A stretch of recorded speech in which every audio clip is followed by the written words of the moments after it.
यहाँ पर हम 913 में से 286 घटाएंगे, लेकिन पहले हम इसे कुछ अलग तरीके से करेंगे। यहाँ पर इस 913 को मैंने यहाँ अलग अलग करके लिखा है।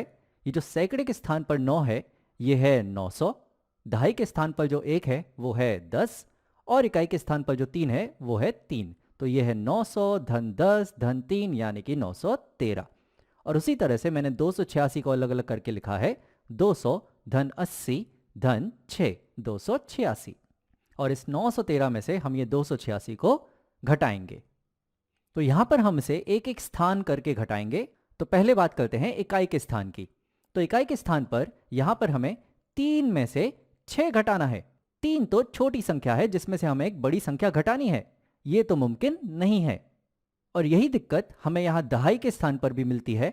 यहां पर दहाई के स्थान पे हमें 10 में से 80 घटाना है। तो छोटी संख्या में से हम बड़ी संख्या कैसे घटा सकते हैं?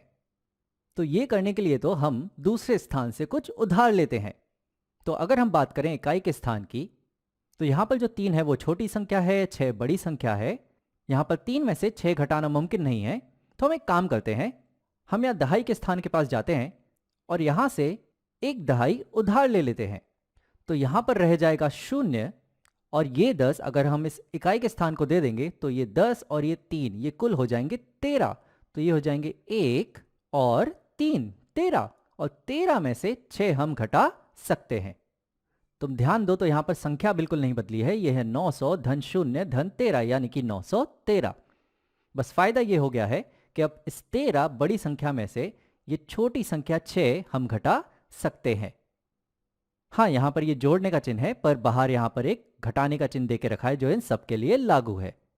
तो इकाई के स्थान पे अब कोई दिक्कत नहीं रह गई।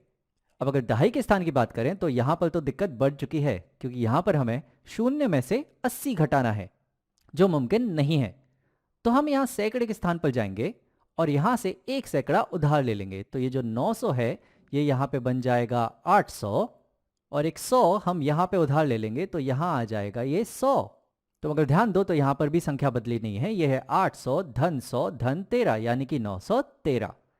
अब फायदा ये हो गया है कि 100 बड़ी संख्या में से ये 80 छोटी संख्या हम घटा सकते हैं। और यहां पर देखें तो इस स्थान पर 800 में से 200 तो हम घटा सकते ही हैं। तो चलो ये संख्याएं घटा लेते हैं। तो 13 में से 6 घटाने पे हमें मिलेगा यहां पर 7, और 100 में से 80 घटाने पे हमें यहां मिलेगा 20, और 800 में से 200 घटाने पे हमें मिलेगा यहां पे 600। तो कुल उत्तर हो जाएगा हमारा 600 धन 20 धन 7 यानी कि 627। अब यही काम हम यहां करते हैं। यहां इकाई के स्थान पर इस छोटी संख्या 3 में से ये बड़ी संख्या 6 तो हम नहीं घटा सकते। तो हम दहाई के स्थान के पास जाएंगे और यहां से एक दहाई उधार ले लेंगे। तो ये जो एक दहाई है ये यहां से हट जाएगी, यहां पर 0 दहाई बचेंगी, और एक दहाई बराबर होती है 10 इकाइयों के। तो एक दहाई उधार लेना यानी कि 10 इकाई उधार लेना। तो वो 10 इकाई और ये 3 इकाई हो जाएंगी कुल 13 इकाइयां। और अब 13 इकाइयों में से 6 इकाइयां तो हम घटा सकते ही हैं।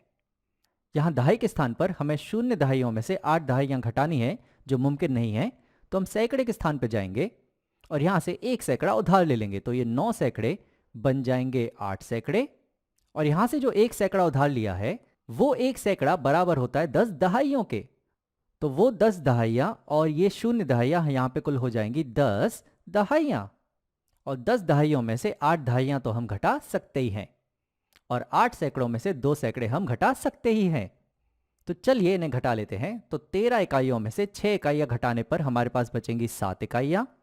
10 दहाइयों में से 8 दहाइयां घटाने पर हमारे पास बचेंगी 2 दहाइयां, और 8 सैकड़ों में से 2 सैकड़े घटाने पर हमारे पास बचेंगे 6 सैकड़े।